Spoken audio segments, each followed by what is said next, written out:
재테크에 관심 있는 사람이라면 대부분 들어보거나 읽어본 책 중 하나가 부자 아빠 가난한 아빠입니다. 출간된 지는 오래됐지만 재테크의 기본을 잘 알려주는 책입니다. 가난한 아빠는 교수로 재직하면서 충분한 돈을 벌었지만 빚을 남겨주고 돌아가셨고, 친구의 부자 아빠는 많이 배우진 않았지만 큰 재산을 모았습니다. 두 아빠의 차이는 금융, 경제, 재테크에 대한 공부를 하고 그에 맞게 투자를 했느냐의 여부입니다.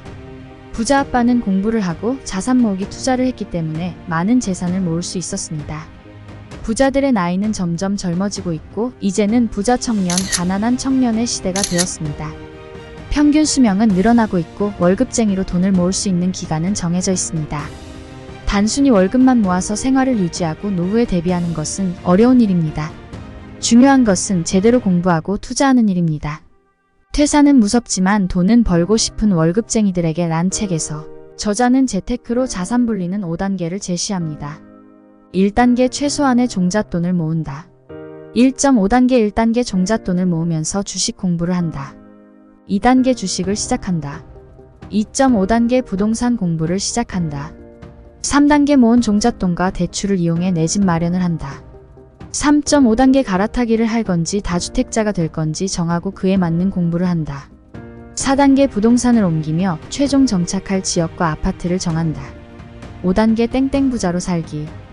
여기서 0.5단계는 공부하는 시간입니다. 돈을 모으고 불리는 과정에서 다음 투자할 대상의 공부를 합니다. 투자를 할 때 자신의 생각보다 남의 생각, 유튜버, 땡땡 전문가의 의지에 투자를 진행하고 생각과 다른 결과가 나오면 욕하러 다니느라 바쁜 사람들이 있습니다. 부자가 되려면 부자를 따라하라는 말이 있습니다. 부자들은 본인들이 모르는 것에 투자하는 법이 없습니다. 공부를 통해서라도 알게 되면 어느 정도의 확신을 가지고 투자하고 확신이 있으면 비중이 많이 들어가더라도 버틸 수 있는 힘이 있습니다. 경기가 안 좋아서 자산 가격이 하락하더라도 눈 하나 깜짝하지 않더라고요. 시간이 지나면 회복된다는 것을 압니다. 또 그럴 만한 자산에 투자하고요. 우리가 직장을 다니면서 찾아오는 두세 번의 부의 사이클을 놓치지 않으려면 준비가 되어 있어야 합니다. 저는 1단계 종잣돈 모으는 과정과 3단계 부동산 투자에 대해 살펴보겠습니다. 첫 번째 단계 종잣돈을 모읍니다. 핏 제2의 월급 파이프라인. 월급만으로는 부족한 경우가 많으니 제2의 월급 파이프라인을 만들 필요가 있습니다. 인스타그램, 블로그, 유튜브 같은 SNS로 버는 방법입니다. 우리의 경험, 생각, 기술이 돈이 됩니다. 자신의 경험을 콘텐츠화한다. 지금 현재 자신의 일을 연관하여 글을 쓰거나 영상을 제작하는 게 가장 자연스러운 것 같습니다. 마케팅 업무를 한다면 말을 하는 법이나 세일즈 잘하는 법이 될 테고요. 디자인 업무를 한다면 태블릿으로 디자인하는 법을 알려주거나 멋진 그림을 그리는 모습을 보여주는 것도 좋습니다. 스시집에서 일하면서 생선 손질하는 방법을 알려주기도 합니다. 전세대출, 행복주택, 대출 후기 같은 진짜 경험기를 올리는 것도 좋은 콘텐츠가 됩니다. 세 가지만 기억하세요. 꾸준히 공감 가게 쉽게. 퀄리티보다 중요한 건 콘텐츠 내용입니다. 돈도 돈이지만 이러한 과정을 통해서 내 커리어에도 도움이 됩니다. 저는 필름하는 정남이라는 채널을 재밌게 봤습니다. 27살 인테리어 필름을 시작한 청년의 이야기인데 성장하는 모습이 재밌었고 자신의 사업체를 열어 꾸려가는 모습이 보기가 좋았습니다. 콘텐츠가 쌓이면 이를 통해 광고 의뢰가 오거나 책을 내거나 강연을 하게 되는 등 새로운 가지치기 수입이 생깁니다. 퇴사는 무섭지만 돈을 벌고 싶은 월급쟁이에게 저자 두 분도 직업이 선생님이고 아직 20대입니다. 유튜브 채널을 운영하면서 교육 영상 제작에 대한 의뢰도 들어온다고 합니다. 재테크 채널 영예리치를 보면 궁금해하는 내용이나 유용한 정보를 많이 올리셔서 제가 봐도 도움이 됐습니다. 그러니 이렇게 책도 내시는 거겠죠? 3단계 부동산 투자. 대출을 이용하면 1억으로도 부동산 투자가 가능하죠. 가격 조정은 왔습니다만 10년 전으로 돌아가기는 어렵습니다. 천정부지로 솟을 것 같던 자산은 언제고 내려오게 되어 있고 한없이 내려갈 것 같던 가격도 다시 오를 수 있습니다.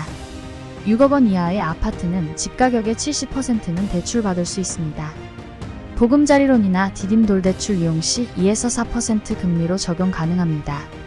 5억 원 이하의 집인 경우 디딤돌 대출 고정금리 2.5% 적용도 가능합니다. 기회는 시기가 아니라 매물에 있습니다. 2023년 하반기를 목표로 해보세요. 2024년 1분기까지는 현재 금리가 유지될 가능성이 있고요. 5% 기준금리라면 대출금리는 7에서 9%가 될 겁니다. 다주택자들이 임대를 놓는다면 10% 이상 수익이 나지 않으면 손해가 납니다. 전세입자를 구하지 못해 급하게 집을 내놓는 경우 평균 호가보다 저렴하게 나올 가능성이 있습니다. 2020년 폭등시 갭 투자한 사람들이 임대차 계약이 끝나는 2023년 하반기부터 매물이 나올 가능성이 있는 거죠. 부자들은 두 가지를 갖춰서 성공한 경우가 많습니다. 캐나다 출신 무명 배우가 있었습니다. 집도 없이 길거리를 전전하며 오디션을 보면서 단역을 맡았습니다. 백지에 출연료 1천만 달러를 적어서 지갑에 넣고 다녔습니다. 그 배우는 5년 뒤 자신의 출연료로 1,700만 달러를 받습니다. 지금 환율로 약 220억에 달하는 돈입니다. 배우 짐 캐리의 이야기입니다. 돈의 속성 저자이자 세계에서 제일 잘 팔리는 도시락 브랜드 스노우폭스의 CEO 김승호 회장님은 이메일 비밀번호를 매장 300개로 정했다고 합니다. 이메일 비밀번호니 매일같이 눌렀고 시간이 지나 매장이 300개가 되었을 때는 이메일 비밀번호를 매장 3000개로 변경했습니다. 현재는 매장 수 3800개, 자산은 5천억대가 되었습니다. 짐 캐리와 김승호 회장님 성공 비결 두 가지는 절박함을 가지고 꿈을 꾸준하게 기록한 것입니다. 여러분도 이루고 싶은 목표가 있으실 겁니다. 땡땡억 땡땡땡억. 간절하게 본인의 꿈을 적어보세요. 퇴사는 무섭지만 돈을 벌고 싶은 월급쟁이에게는 부동산 주식에 투자하기 위한 세세한 종목 분석 등 실전 투자 방식이 잘 정리되어 있습니다. 꿈을 이루기 위한 도구가 되어줄 수 있을 겁니다. 구독하시고 성공하는 책 읽기 하세요.